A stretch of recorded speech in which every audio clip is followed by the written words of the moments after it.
Welcome to the version 12 entry movie. To enter a transaction, first tap the plus sign, pick a client, pick a service. You can select more than one. It checks them off here and adds them into the order. Pick a product. This doesn't always work perfectly in this simulator. So let's just say there's one line on there.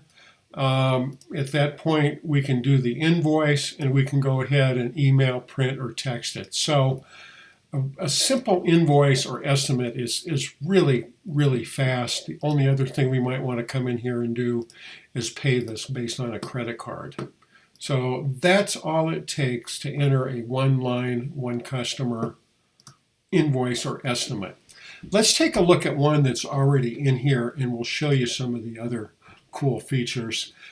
Here we have two labor items which are shown in gold.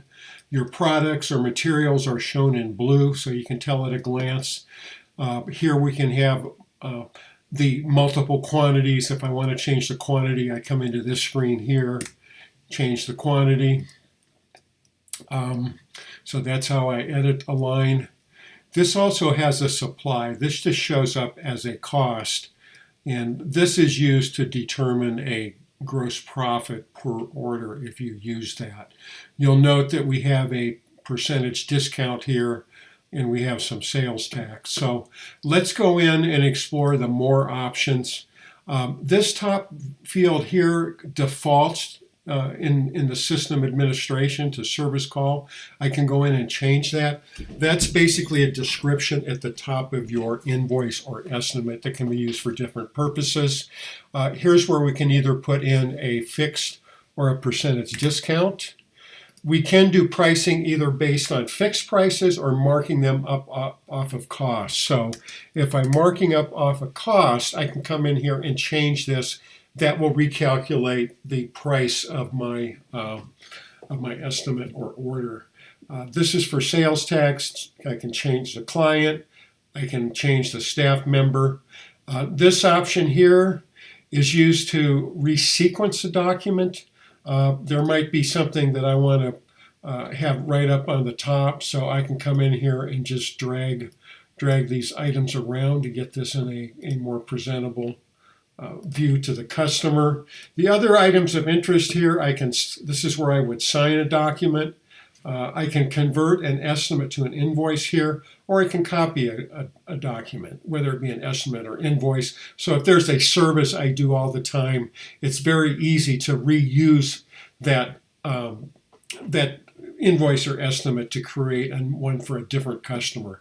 I can keep multiple images in here and I can either print or not print them on the view. Here again, I can sequence these, so I can either go into my photo library or use my camera to get those images in there.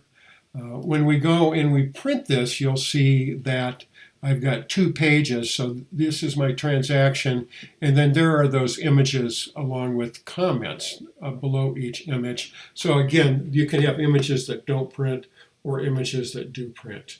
The other thing to note on this display is there are different formats of the report.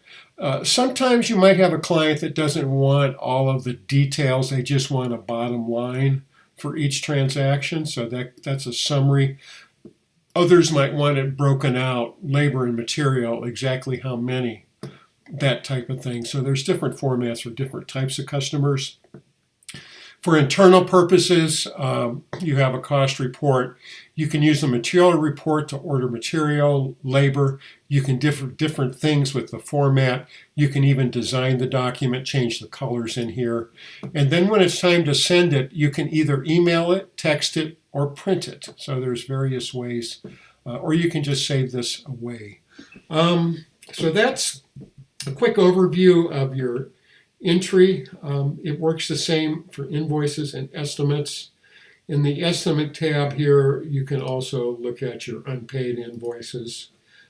You can look at what things have been emailed, things like that. So let us know if you have any questions or suggestions, and we'd be happy to respond. Thanks for your time.